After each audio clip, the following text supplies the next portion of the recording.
నాకు వచ్చే ఆహ్వానాలు అనేక రకాలుగా ఉంటాయి. కొంతమంది మాస్టరును ఒక ఆచారంగా పిలుస్తారు.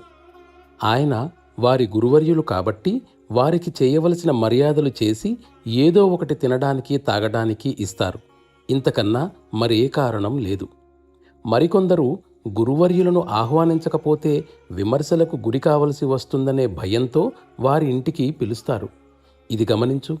కొంతమంది ఆహ్వానానికి కారణం ఇదే. మరికొందరు చాలా పిసినారులు. వారి గురువర్యుల మీద ఖర్చుకు కూడా వెనకాడతారు. వారి హృదయాలలో నిజమైన ప్రేమ ఉండదు.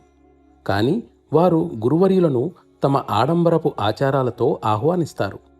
అటువంటి వారి ఇంట్లో నేను ఎలా తినగలను? నేను మామూలుగా తినేదానికి రెట్టింపు తిన్నా కూడా ఎంతో ఖర్చు కాదు కదా. కానీ దానికి కూడా వారు సంకోచిస్తారు.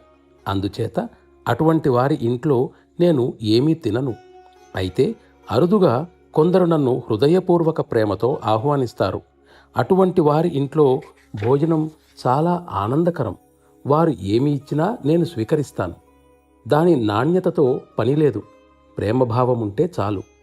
అటువంటి వారి ఇంటికి పిలవకపోయినా నేను వెళతాను.